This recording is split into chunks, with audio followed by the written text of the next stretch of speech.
Uh, Will be an interesting game. They play very fast defensively. They trap, rotate, so it'll be a good test for our guys just to play against that type of defense. I think we have the personnel that has the ability just to make basketball plays.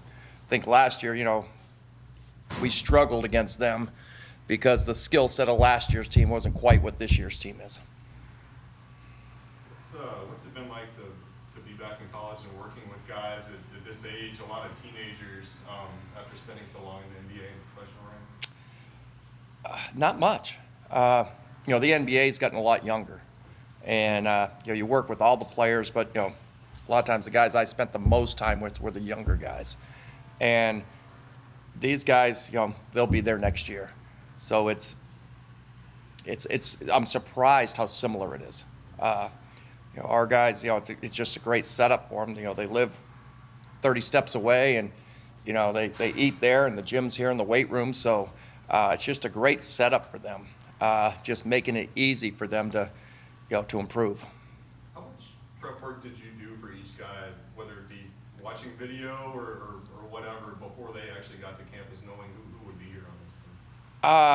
I watched film on them, but I didn't have nearly the knowledge the other coaches had that recruited them. I think when you recruit somebody, you really get a better feel for them. So I kind of learned on the fly a little bit, but it was great. Just in college, now you get to spend so much time with the players. When I was in college before, in the summer you couldn't work with them.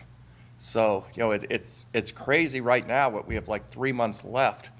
I think we've been going at this for about 7 months, and now the schedule changes.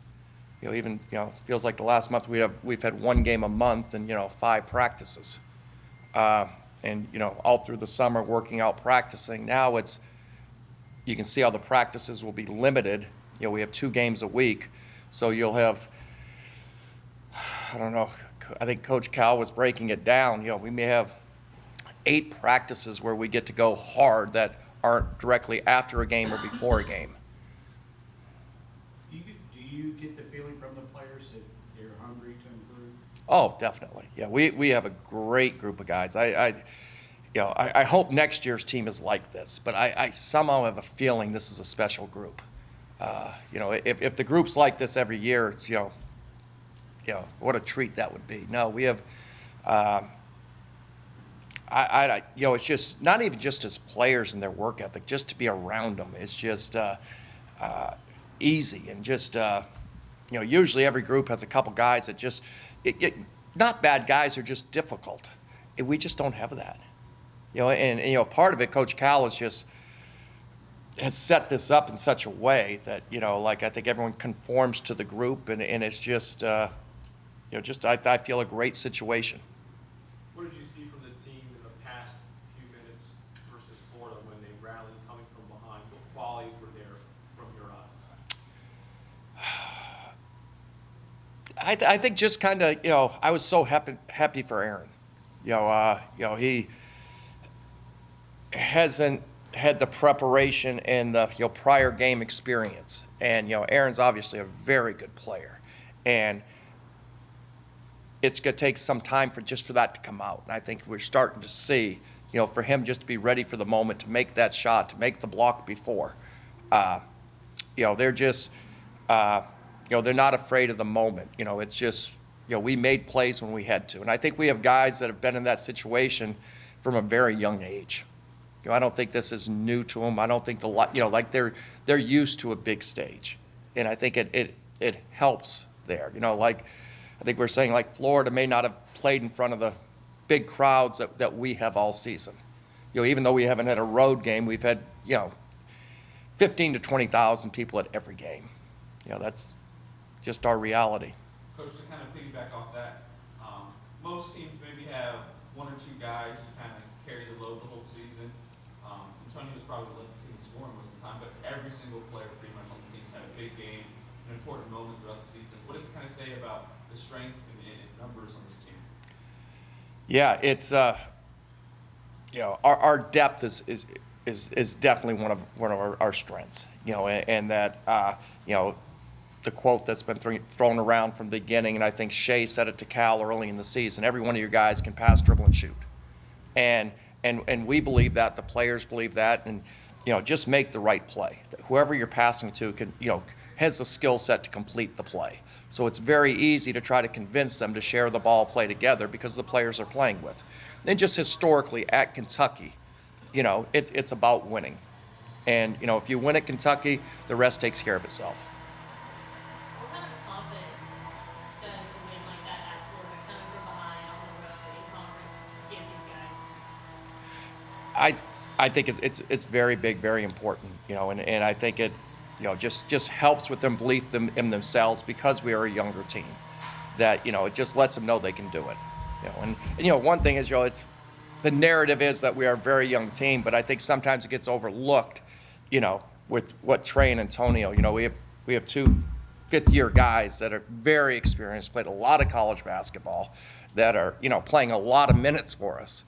So I think that helps us as well.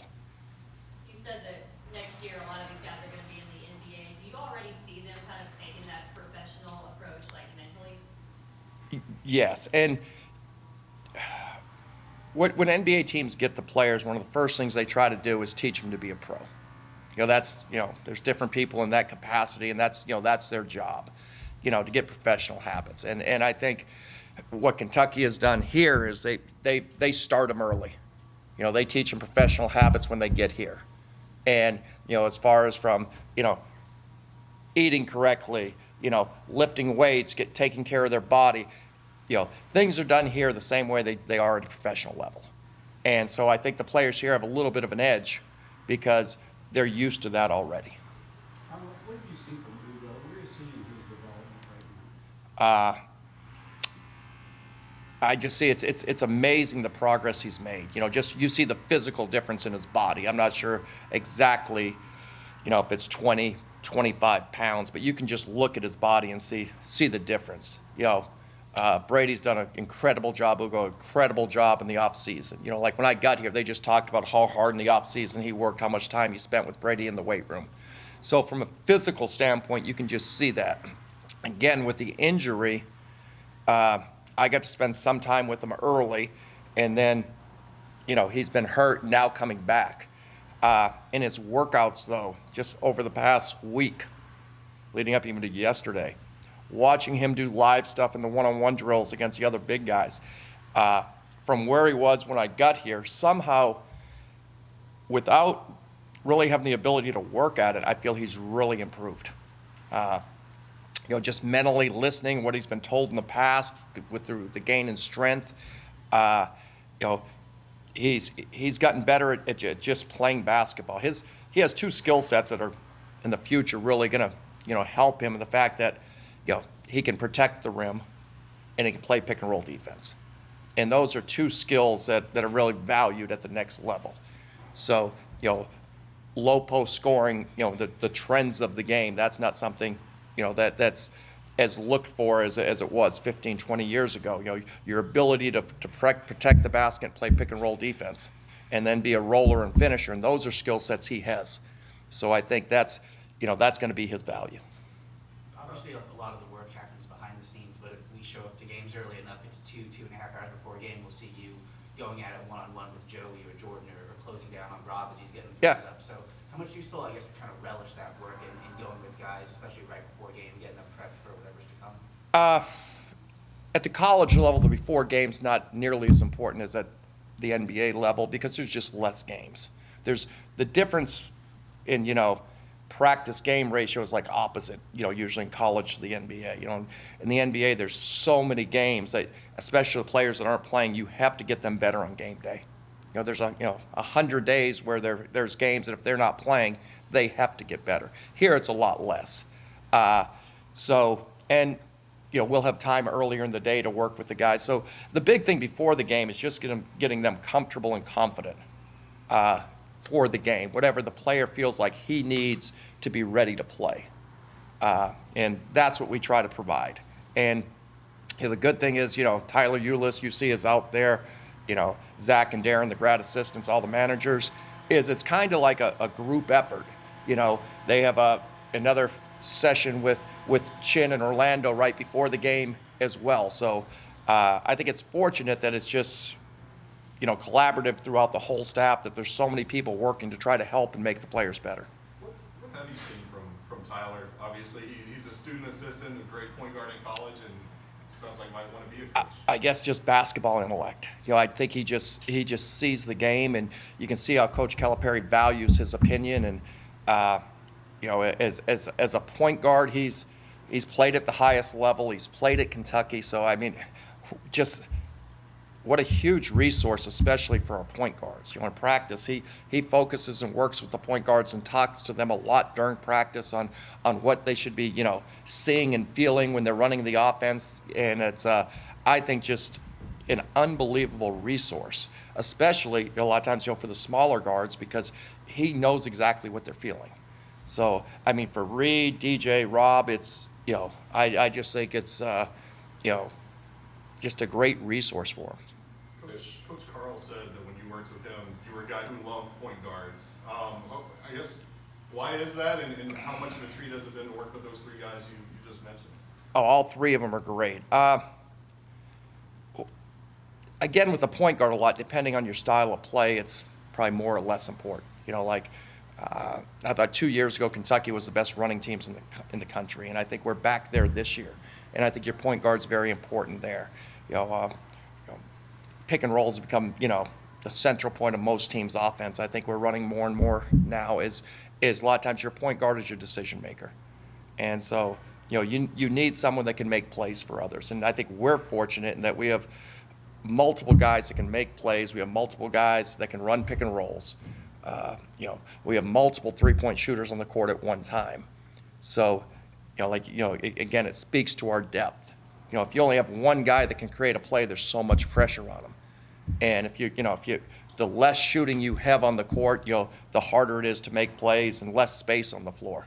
The key is to have multiple playmakers and multiple shooters, and that's, I think, one of our strengths. Did it surprise you that those three guys, or really the whole team, is so capable so early on in the season to do that kind of stuff? Unbelievable. I mean, just being in the gym with them, just how skilled they are and how well they shoot the basketball is, been very surprising to me. It's like you said, like the difference between this and the NBA, very, very little. I wasn't sure going into the season how good of a shooting team we'd be. I don't think anyone was. And, so far so good. It's been, and it's just a reflection of when they come in and they can shoot. It's, Coach Cal's has the 5-minute shooting. I think they've done, forever here. And the numbers these guys are putting up, is like he's always had one or two guys.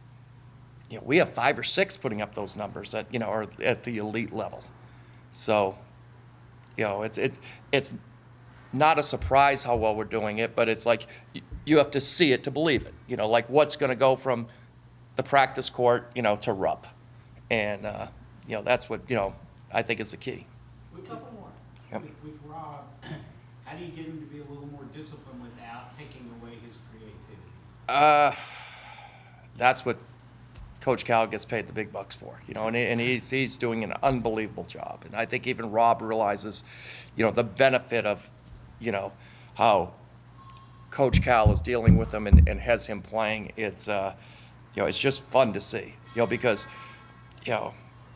a big thing is, like people like, does he love basketball and this? And there's one thing with Rob Dillingham, there's no doubt how much he loves the game. Again, Saturday after we flew back, Rob's back in the gym. It's his work ethic. It's hard to get, him to take a day off. If you go 6 days in a row, you should take Sunday off, rest. And Rob never, I think he went about 90 straight days at one point. It's like in the off season. Rob just, it'll benefit you in the long run. So I think everybody sees his love for the game, his desire to be good.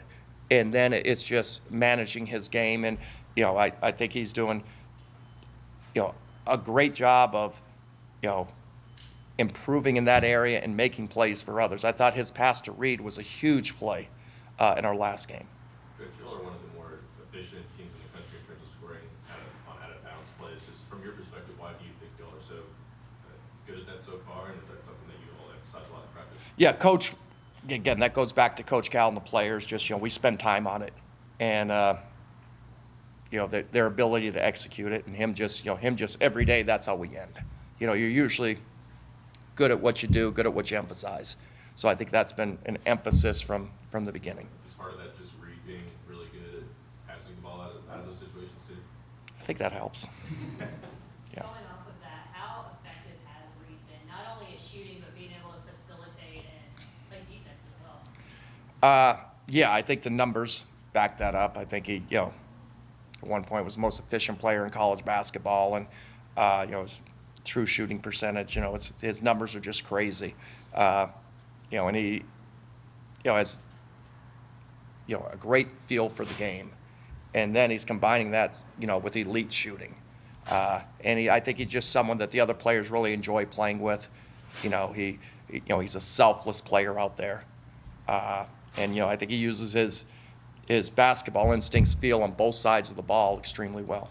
You referenced earlier maybe not being super familiar with this year's team just because you didn't recruit them, you didn't go through Yeah. the process. But I know there's a lot of work to be done with this year's team, but looking forward to next year now that you're more familiar with the 4 guys that have signed for 24. I mean, what are you looking forward to most about working with those 4 guys and improving their game in different ways?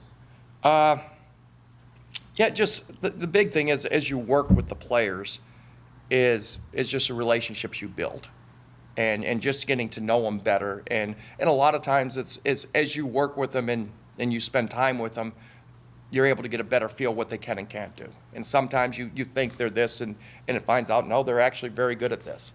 I don't think we, expected coming in the season for Reed to shoot the ball this well. And it's like all of a sudden, no, that's, something that, he excels at. So I guess the biggest thing is just forming a relationship with the new players, getting to know them, and then just, trying to figure out and be as helpful as I can to helping them improve. Coach, what's the biggest challenge in SEC play? I don't know if I'm the right guy to ask that. I'm kind of, I guess, the obvious answer was just, every night you're playing a good team, and you're playing someone that's, that's very familiar with you. So I think you have to go to the next level, to the next action, to the next pass with more athletic teams, not having nights off, and just being ready to play every night. Because no matter who you go against, you're going against a team that, athletically is going to be equal to you, that's very familiar with you. So it just takes, a bigger effort, and, you just can't take nights off in this conference. Thank you, everyone. Thank you. Thank you very much. Yep.